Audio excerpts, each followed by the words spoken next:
उत्तर प्रदेश की कानून व्यवस्था को बेहतर करने के लिए लगातार प्रयास हो रहे हैं। इन प्रयासों का ज़मीन पे देखा भी जा सकता है। अभी पिछले दिनों कुंभ जैसे बड़े आयोजन को सकुशल तरीके से संपन्न किया गया है। उत्तर प्रदेश पुलिस के सामने एक बड़ी समस्या साइबर क्राइम है। लगातार हम ऐसी घटनाएं देखते हैं जो साइबर क्राइम से जुड़ी होती हैं।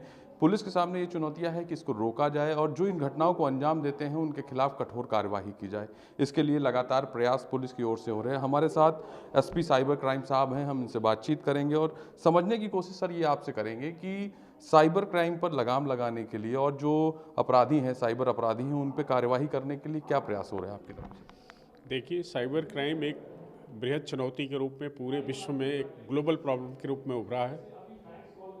भारत और उत्तर प्रदेश भी इससे अछूता नहीं है। हर आदमी किसी न किसी रूप में इससे प्रभावित हो रहा है। साइबर क्राइम से निपटने के लिए सबसे बड़ा स्टेप है जागरूकता। अगर अवेयर नहीं रहेंगे तो साइबर क्राइम के कहीं ना कहीं हम विक्टिम हो जाएंगे। उसके बाद दूसरा चैलेंज आता है कि अगर साइबर क्राइम हो भी गया तो उसकी इन्वेस्टिगेशन क्या की जाए। साइबर क्रिमिनल्स नित नए तरीके अपना रहे हैं क्राइम करने के, और जो ख़ास तौर से फाइनेंशियल क्राइम्स हो रहे हैं, साइबर फ्रॉड्स, उसमें आम आदमी की पूरी जो है कमाई चली जाती है। तो लॉ इन्फोर्समेंट एजेंसी के लिए सबसे बड़ी चैलेंज ये है कि उस क्राइम में जो लोग इन्वॉल्व हैं उसको कैसे इन्वेस्टिगेट किया जाए। साइबर क्राइम का मल्टी डायमेंशनल जो उसका रूप है, उसमें एक crypto currency major way of transportation of money है, जिससे पैसा विदेशों को चला जाता है या कन्वर्जन हो जाता है करेंसी का, जिसको ढूंढना बड़ा मुश्किल होता है। इन्हीं सब समस्याओं को देखते हुए पूरे यूपी पुलिस को वेल इक्विप्ड करने के लिए इन्वेस्टिगेटिंग एजेंसीज़ को, हमारे लॉ इन्फोर्समेंट एजेंसी में जितने भी ऑफिशियल्स हैं उनको सबको, इसके लिए ये 2 दिवसीय कार्यशाला का यहाँ डीजीपी महोदय के निर्देशन और एडीजी साइबर क्राइम के मार्गदर्शन में ये कराई जा रही है, जिसमें भारत सरकार गृह मंत्रालय के विशेषज्ञ आए हुए हैं और जो 2 दिवस से लगातार इसमें प्रशिक्षण दे रहे हैं। उत्तर प्रदेश के राजपत्रित अधिकारी जो जनपदों के nodal cyber police crime officers हैं, साइबर सेल के ऑफिसर्स हैं, साइबर थानों के थाना प्रभारी हैं, उनके द्वारा प्रतिभाग किया जा रहा है। और निश्चित तौर पे ये 2 दिवसीय सेशन करने के बाद हमारे जो ऑफिशियल्स हैं, they will be more equipped to investigate and control the cyber crime and criminals. Cyber crime से निजात पाने के लिए तमाम प्रयास हो रहे हैं। आज यहाँ पर एक 2 दिवसीय कार्यशाला का आयोजन है। मैं आपसे जानना चाहूँगा कि जिस इसमें आप पार्ट ले रहे हैं, सीख रहे हैं कि किस तरीके से साइबर क्राइम को कमज़ोर किया जाए, कितना उपयोगी आपको महसूस हो रहा है कि आपकी फ़ोर्स के लिए कितना महत्वपूर्ण होगा?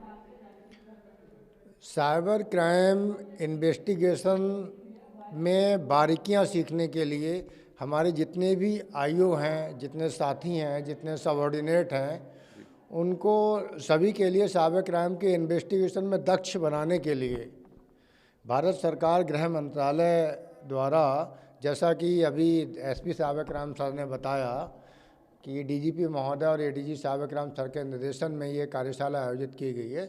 इस कार्यशाला में विवेचना का व्यवहारिक पक्ष हम सभी लोगों के लिए बताया गया।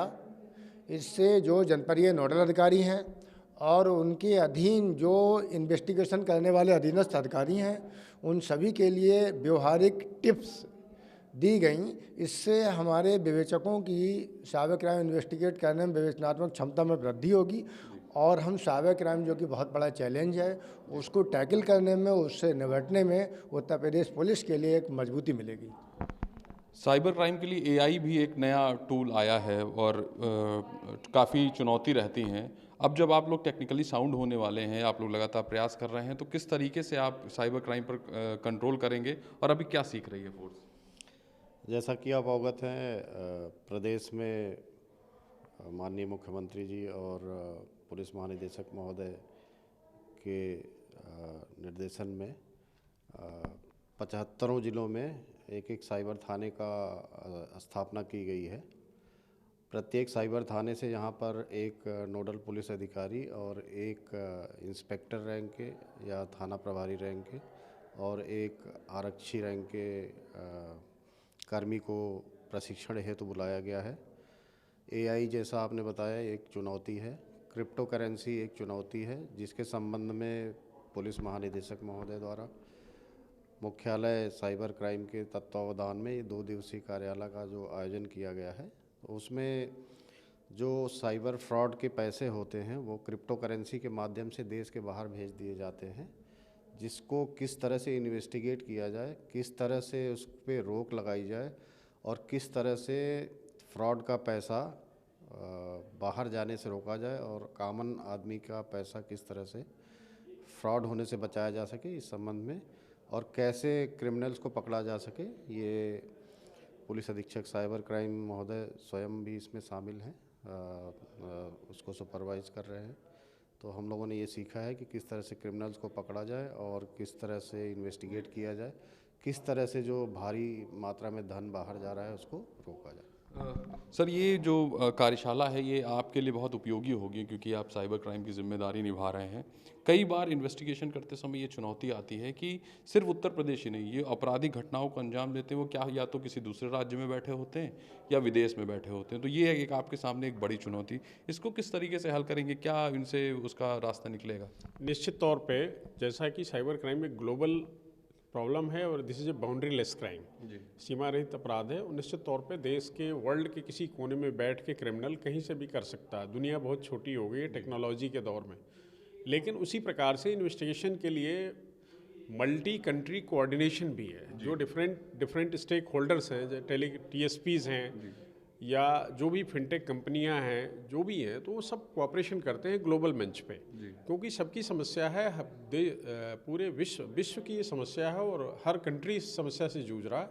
तो उसके लिए प्लेटफॉर्म बने हैं। हमारा भारत सरकार का गृह मंत्रालय है जो इंटरनेशनल लेवल पे कोऑर्डिनेशन इस्टेब्लिश करता है, और उसमें निश्चित तौर पे हम लोग काफ़ी कामयाब हो रहे हैं। चूँकि ये इमर्जिंग क्राइम है, इसमें नए नए तरीके हो रहे हैं, तो चैलेंजेस हर जगह हैं, लेकिन ग्लोबल स्तर पे इस पे प्रयास हो रहा है, ग्लोबल एजेंसियां शामिल हैं, और निश्चित तौर पे इस पे हम लोग इस पे कंट्रोल करने में धीरे धीरे सक्षम हो जाएंगे। एक आखिरी सवाल आपसे और मैं लूँगा कि सोशल मीडिया एक बहुत बड़ी चुनौती है आपके सामने। कई बार सोशल मीडिया पे जो पोस्ट पढ़ते हैं या अकाउंट हैक होते हैं, तो आपके सामने एक बड़ी चुनौती होती है कि क्योंकि विदेश में बैठे होते हैं इनके मालिकान, उनसे कोऑर्डिनेट करके उस पर कार्रवाई करनी, इसमें हम कितना सक्षम हुए हैं? इसमें पूरी तरीके से सक्षम है, हर चीज़ के लीगल प्रोविजंस हैं, और भारत सरकार और हर पूरे गवर्नमेंट ऑफ इंडिया के लेवल पे इस पे काफ़ी प्रयास हुआ। उसके लिए हर स्टेट में नोडल ऑफिसर्स हैं। अभी कुंभ के दौरान आपने देखा तमाम फर्जी वेबसाइट्स बन गई थी, तो उनको टेक डाउन करने का स्टेट का नोडल मैं हूँ as a SP cyber crime. दूसरा, जो कुछ कंटेंट ऐसे हैं जो 79(3) IT एक्ट में हैं, उनको हम टेक डाउन कराते हैं। कुछ के लिए स्पेशल सेक्रेटरी होम साहब हैं, उनके ज़रिए होता है। तो ग्लोबल लेवल पे ये सबको संज्ञानित है, जो बाहर कंपनियां बैठी हैं, जो सोशल मीडिया की Facebook, Meta and other Twitters, जो सबको मालूम है, they all are on board. तो सब कुछ चीज़ें वाइट लिस्टेड हैं, जैसे मेरी मेल ID वाइट लिस्टेड है, तो हम उसको भेजते हैं, तो they take legal action in after due legal scrutiny. उनके अपने नॉर्म्स हैं। उत्तर प्रदेश पुलिस की सबसे बड़ी चुनौती साइबर क्राइम पर लगाम लगाने के लिए उत्तर प्रदेश पुलिस ने कमर कस ली है। अपनी फोर्स को मजबूत करने के लिए उन्हें आधुनिक उपकरणों के साथ ट्रेनिंग उपलब्ध कराई जा रही है, जिससे वो टेक्निकली साउंड हो और साइबर अपराधियों के खिलाफ प्रभावी कार्यवाही हो सके। बताते चलें, अधिकारियों ने बताया कि उत्तर प्रदेश पुलिस के सामने ये सबसे बड़ी चुनौती थी कि साइबर अपराधियों पर लगाम लगाई जाए। पुलिस कर्मचारियों को साइबर क्राइम से लड़ने के लिए उन्हें ट्रेन किया जा रहा है। इसके लिए आज यहाँ पर कार्यशाला का आयोजन किया गया, जिसमें तमाम पुलिस कर्मचारियों ने अपने सवाल भी एक्सपर्ट से पूछे। इस दौरान AI केंद्र में रहा। AI से तमाम जुड़े सवाल यहाँ पर कर्मचारियों ने एक्सपर्ट से पूछे, जिनके उन्हें जवाब भी मिले हैं। तो वहीं दूसरी ओर तमाम तरीके के उपकरण फोर्स में शामिल किए जा रहे हैं, जिससे साइबर अपराधियों पर लगाम लगाई जाए। इसी के साथ उत्तर प्रदेश के तमाम जिलों में साइबर क्राइम के थानों का निर्माण किया गया है, फोर्स तैनात की गई है, जिससे कि साइबर अपराध होने पर तत्काल प्रभाव से कार्यवाही की जा सके। लखनऊ से प्रशांत मिश्रा, ETV भारत।